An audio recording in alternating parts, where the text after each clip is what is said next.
오직 성령이 너희에게 임하시면 너희가 권능을 받고 예루살렘과 온 유대와 사마리아와 땅끝까지 이르러 내 증인이 되리라 하시니라. 아멘. 10부작 복음 시리즈 9번째, 오늘은 죽음에 대한 말씀을 같이 나누고 싶습니다. 제가 여러분에게 묻습니다. 죽음에 친밀한 사람이 있을까요? 적어도 주님을 그렇게 사랑하고 헌신하고 그리고 답을 가지고 살았던 이들이라면 죽음의 문제에 있어서도 그래야 되는 것 아닌가. 그런 목사님들에게 또 영성의 사람들에게 죽음이 여전히 낯선 존재라는 것, 그것은 우리에게 이상하게 느껴집니다. 그렇다면 사도행전의 스데반의 죽음이 마치 잠을 자는 듯이 평화로웠다는 이야기는 성경만의 이야기일까요? 여러분에게 일반적으로 묻습니다. 여러분, 죽음이란 무엇입니까? 죽음이란 그 이별의 총체입니다. 길들여지지 않는 감정입니다. 죽음이란 무엇입니까? 자신과의 단절입니다. 죽음이란 무엇입니까? 소유하지 못함입니다.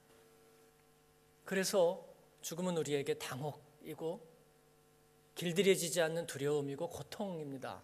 그러면 하나님이 왜 인간을 창조하셨다고 하면서 왜 이 죽음을 허락하셨는가?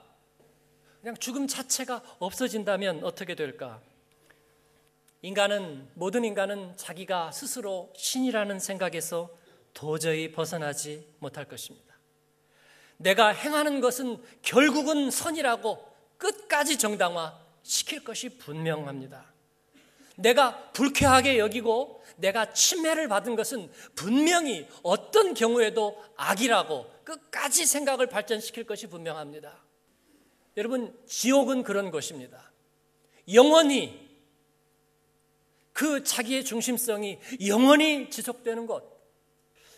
그렇게 보았을 때 우리 인간에게 선과 악의 의식을 가져다 준 것은 죽음에 대한 의식 때문이라고 볼 수 있습니다. 구약성경의 욥기는 이 문제에 대해서 깊은 깨달음을 주는 말씀입니다. 욥은 믿음이 좋은 사람이었다고 그럽니다. 그런데 사단이 하나님께 그렇게 시비를 걸었답니다. 얘가 어려운 일이 와도 이걸 믿음이라고 생각하고 있을까요? 한번 시험해 볼까요? 그래서 욥에게 재산이 싹 사라져 버렸습니다.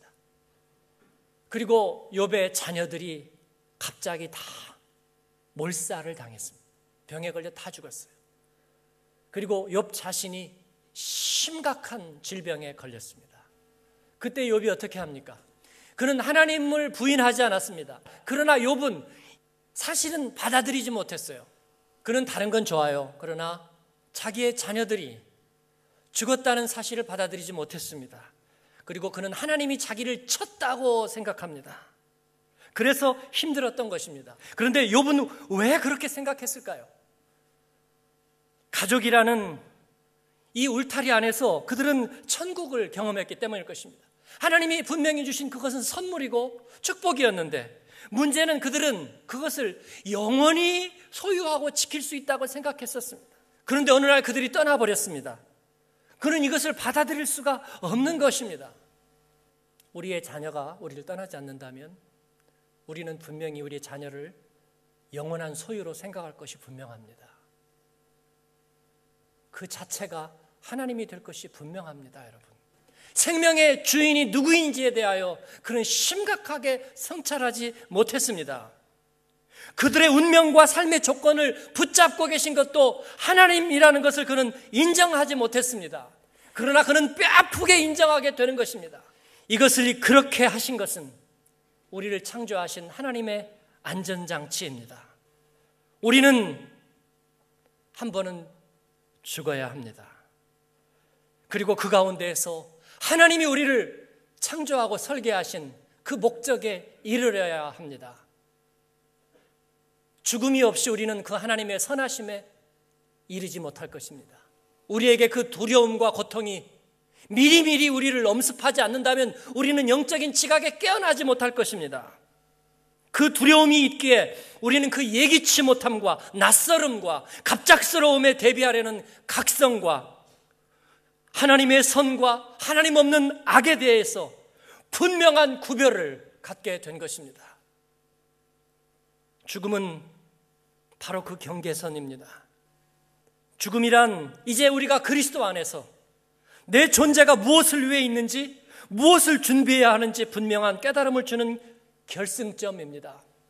우리에게 두려움은 아직 벗어나지 못했습니다. 그러나 주님은 이 두려움을 거룩한 두려움으로 바꾸어 주셨습니다.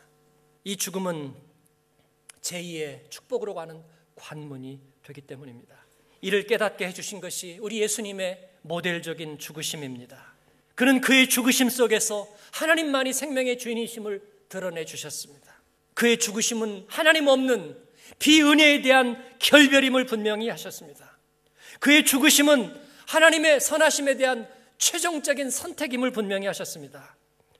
그의 죽으심은 새로운 영적 생명을 태어나게 하는 미랄임을 분명히 해주셨습니다. 바울사도는 우리에게 깨닫게 해주는 것입니다.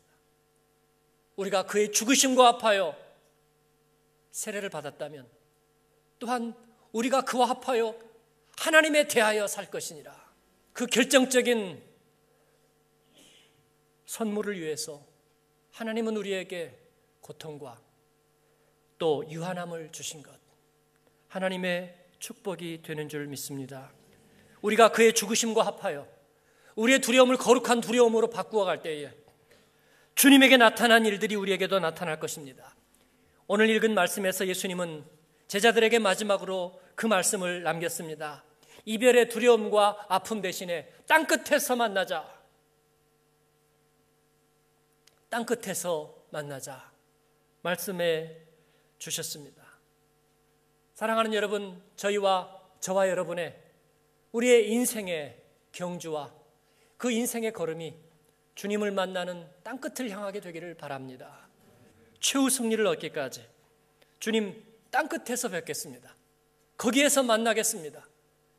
내 안의 두려움을 거룩한 두려움으로 바꾸겠습니다. 주님과 함께 다시 시작하겠습니다. 사랑하는 여러분, 누가 우리를 두렵게 합니까? 이 세상이 두렵게 합니까? 우리 하나님만이 우리의 경외를 받으실 합당하신 하나님이신 줄을 믿습니다. 우리 최후 승리를 얻기까지 그 후렴 한번 같이 찬양하고 우리 하나님 앞에 우리의 두려움을 드립니다. 맡겨드립니다. 우리 하나님 앞에 우리의 모든 남은 삶의 열쇠를 드립니다. 주님과 합하여 죽고 합하여 살겠습니다. 최후 승리를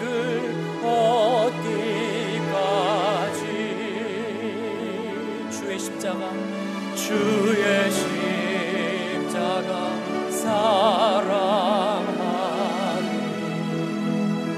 빛난 면류관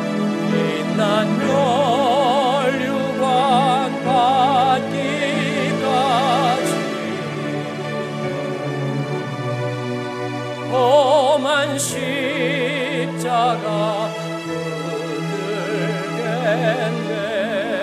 한 번 더 찬양합니다. 최후 승리를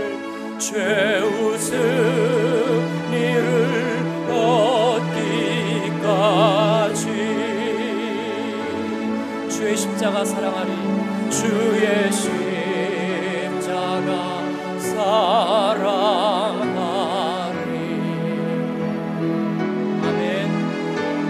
빛난 면류관 받기까지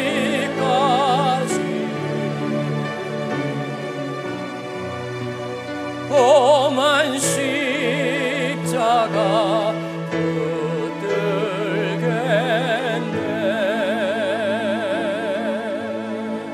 붙들겠네. 아멘. 기도하기 원합니다. 우리 주님은 두려움과 고통과 이별과 단절과 그 쓰라린 절망의 죽음을 맞지 않으셨고 모든 생명 있는 것들의 고통과 그리고 아픔에 대한 이유로 죽으셨습니다. 주님은 그 첫 열매가 되셨습니다. 그 새로운 시작과 그 변화를 위한 미랄이 되셨습니다. 우리는 그의 죽으심과 합하여 한 몸이 되었습니다.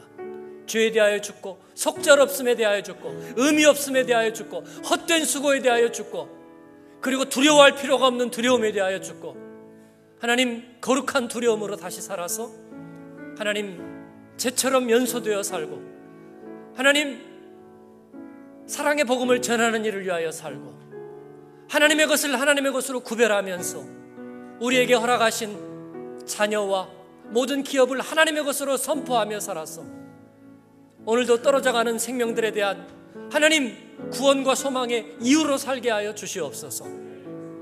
헛된 것을 위하여 은을 달아주지 않으며 하나님의 영광을 찾는 보배와 진주를 캐는 농사꾼으로 살게 하여 주시옵소서. 아버지 하나님, 새 희망, 새 용기 주시고 새로운 지혜를 주셔서 남은 인생의 여정이 헛되지 않게 하옵소서. 주님의 십자가를 헛되지 않게 하고 땅끝에서 주님을 만나는 은혜의 사람들이 되게 하여 주옵소서. 우리 응답하면서 같이 기도하겠습니다. 기도하십시다. 하나님 아버지 감사합니다. 주님,